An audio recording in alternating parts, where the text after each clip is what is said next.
खबर तो आप लोगों ने पढ़ ली होगी। ईरान और अमेरिका के बीच डील तो हो गई है, लेकिन खतरे अब भी बाकी हैं। तो इसके बारे में बात करते हैं, जानते हैं। और देखिए, ये हमारी प्यारी पृथ्वी है। इस पे आप देखेंगे, ये हमारा प्यारा भारत है। ये अरब सागर, ये बंगाल की खाड़ी है। ये आप लोगों को चाइना देखने को मिल रहा है, ये रूस है, यूक्रेन है, ये पाकिस्तान देखने को मिल जाएगा। पाकिस्तान 1947 तक हमारा हिस्सा था, भारत का हिस्सा था। यहाँ आप लोगों को ईरान देखने को मिल जाएगा, तेहरान इसकी राजधानी है। ये फारस की खाड़ी है, यहाँ ओमान की खाड़ी देखने को मिल जाएगी। यहाँ आप लोगों को हॉर्मुज जलडमरू देखने को मिल जाएगी। ये आप देखेंगे कि यहाँ इजराइल देखने को मिल जाएगा। ये भूमध्य सागर है, ये लाल सागर है, ये लेबनान है। और यहाँ आप लोग देखें तो ये संयुक्त राज्य अमेरिका है। वॉशिंगटन डीसी इसकी राजधानी आपको देखने को मिलेगी। तो अमेरिका और ईरान के बीच दुश्मनी खत्म करने के लिए हुए समझौते की घोषणा ने डोनाल्ड ट्रंप को उनके जन्मदिन पर एक बेहद शानदार तोहफा दिया है। हालांकि यह काफी अनिश्चितताओं में लिपटा हुआ है। समझौते का ऐलान करते हुए सोशल मीडिया पर की गई अपनी पोस्ट में अमेरिकी राष्ट्रपति ने कहा कि हॉर्मुज स्ट्रेट कॉमर्शियल जहाजों के लिए खुल जाएगा और अमेरिका अपनी नॉन सैनिक नाकेबंदी हटा लेगा। ट्रंप ने रविवार को कहा कि तेल को निर्बाध बहने दो। उन्होंने आगे कहा कि पिछले अमेरिकी राष्ट्रपतियों की नाकामियों के उलट उन्होंने एक बेहतरीन समझौता कराया है जो पूरे क्षेत्र में शांति और सुरक्षा लाएगा। बेशक इस तरह की बढ़ा चढ़ाकर की गई बातें ट्रंप के लिए कोई नई नहीं है और पिछले साल गाजा युद्ध खत्म करने वाले समझौते को लेकर उनके हमेशा के लिए शांति और ईमान, उम्मीद, ईश्वरीय शुरुआत के दावे भी इतने ही बड़े थे, जबकि हम जमीनी हकीकत इन दावों से काफी दूर रही है। और इस तरह के बड़े दावों वाले कूटनीतिक समझौतों में कामयाबी या नाकामी आमतौर पर बारीक ब्यौरों पर निर्भर करती है और यहाँ यही ब्यौरे बहुत कम उपलब्ध हैं। तेल की आवाजाही पर अभी भी आशंका बनी हुई है। रविवार शाम फॉक्स न्यूज को दिए इंटरव्यू में उपराष्ट्रपति जेडी वेंस ने कहा कि ईरान कभी भी परमाणु हथियार हासिल नहीं करेगा। यह बात इस समझौते में शामिल है और अमेरिका इसके पालन की पुष्टि कर सकेगा। और इनमें से कुछ बातें आगे की बातचीत और मौजूदा युद्ध विराम को 60 दिन बढ़ाने के दौरान होने वाली तकनीकी वार्ताओं में तय की जाएगी।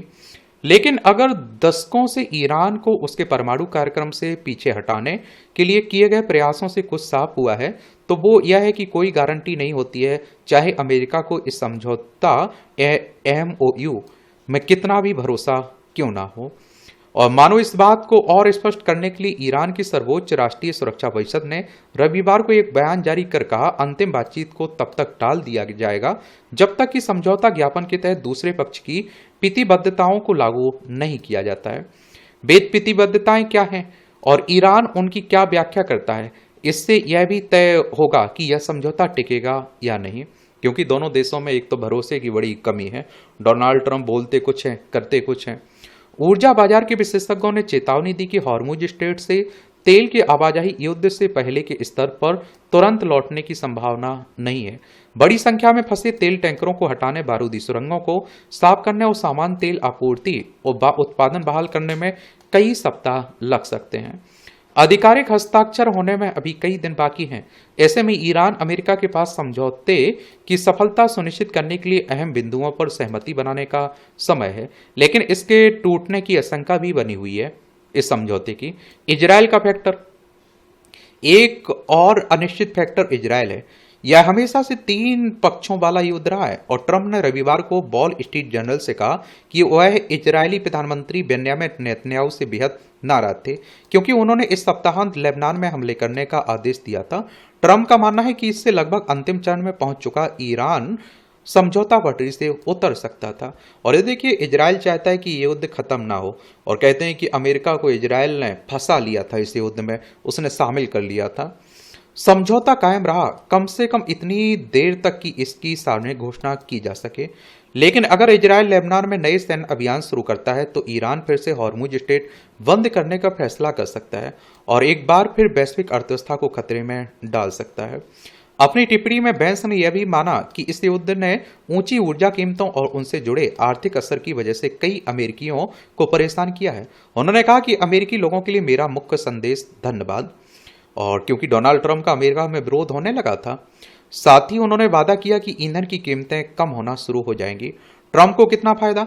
तेल के दाम कितनी जल्दी कम होते हैं और आर्थिक मुश्किलों का सामना कर रहे अमेरिकियों के लिए यह कितनी जल्दी राहत के रूप में दिखाई देता है, इससे काफी हद तक यह तय होगा कि नवंबर के मध्यावधि चुनाव से पहले रिपब्लिकन पार्टी पर बढ़ता दबाव कम होता है या नहीं। और कहते हैं कि डोनाल्ड ट्रंप दबाव में थे, वो किसी न किसी तरह से कोई समझौता चाहते थे अपनी उपलब्धि के रूप में बता सकें, क्योंकि यहाँ चुनाव है। हालिया पोल्स के मुताबिक ट्रंप और उनकी पार्टी को जनता की बढ़ती नाराजगी का सामना करना पड़ रहा है।